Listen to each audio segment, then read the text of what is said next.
Let's talk about the second round selection we made and the fact that we talked about trading up. We talked about trading down in the first round. There was talks about potentially trading up. Now, Shane talked about it, didn't make the calls. Let me be very clear on that. They decided to stay put. But we found out from this that the Giants really wanted Kool-Aid McKinstry of Alabama, who went wrong button there. Who went number 41 to the Saints, or Kamari Lassiter of Georgia, who went number 42nd to the Texans there. That would have been their ideal choice to get at 47 as one of those two. So we were close. Now, Shane said it would have taken a fourth rounder to move up. In this scenario, we're gonna play devil's advocate and do a little what's if with the multiverse again here. But in this, what if they had done this, don't sue us, Disney. Don't say what if, you're gonna get sued by Disney. The multiverse, they can't. They all call it the multiverse. But what if it's the name of a show? But in this scenario, we don't get Tyler Nubin. Keep that in mind, because we're now getting a corner. So you're giving up the fourth round pick to get him. You go ahead and get Kool-Aid or Kamari. I'd pick Kool-Aid of those two. Yeah. So we do have safety options in the third round.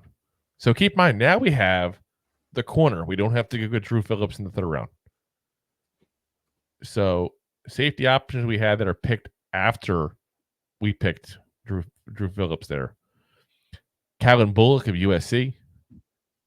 Tykee Smith of Georgia. Kamren Kitchens of Miami. They were all taken later on in the third round. And in the fourth round, a guy that we were very high on, and we're starting to hear some people singing his praises already in the 49ers camp. Malik Mustapha of Wake Forest was still around as well. Mustapha. So, yeah, you got some options there at safety. The big issue, though, is none of them have the potential that Tyler Nubin has. Tyler Nubin is the one guy you could sit there and say has the potential to be a Pro Bowl caliber safety in this draft. Potential. I'm not saying he is. Yeah. He's a ball hawk. He's a heavy hitter in the run game. He does everything you could possibly want to do from that. And that's hard to come by. But you also look at the fact that, again, Kool-Aid and Lassiter are both better prospects at corner than Andru Phillips is. Andru Phillips is a bit of a project. You know, Rob and I we want to be uber negative. We weren't too big of fans of the pick necessarily when it happened. Kool-Aid or Lassiter, I would have been happy. Either one of those two would have been very happy. So it becomes a talk of positional value then. Obviously, safety is a more important. I said corner is a more important position than safety is. Let's be honest. So is it worth the fourth round pick to get the better corner and to have the weaker safety when corner is a better position? I think in a normal circumstance it is. But here's the problem with that. If you do that, you don't get Theo Johnson now in the fourth round. So the question does not become, would you rather get Kool-Aid or Lassiter and a weaker safety? It becomes, would you rather get Kool-Aid or Lassiter and a weaker safety and no Theo Johnson?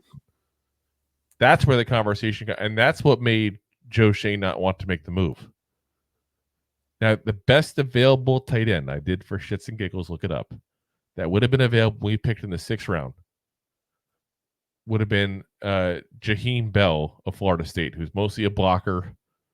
He went in the early parts of the seventh round. And that's a huge drop-off, guys. So, yeah, we made the right move, I think, in this. Again, not to move, to stay where we're at. But, guys, if Kool-Aid or Lassiter look good, we could easily be biting ourselves, kicking ourselves in the butt there for not taking one of those two guys and not making the trade to get them. Yeah, but that's also... Yeah. No, but I'm saying it's the right move, but it's a risky move. I think it was the right move. It all depends on. But I don't think it was as risky And it also depends on Theo Johnson. If Theo Johnson turns out to be nothing player, then you're like, God damn, we could have had Kool-Aid. Yeah. Oh, yeah. Or if Theo just turns out to be a stud. Yeah, then you're going to be very glad you didn't make the trade. That's the Correct. fun of this scenario here. So, trying to guess this kind of stuff. And like I said, I'm going to go with the guess that it's the right move. Because we have too many holes to fill. We needed the players. He's not wrong. We need the draft picks. We need the picks. We know all the picks. This is going to be something to be interesting to revisit in a year or two and see how it pans out.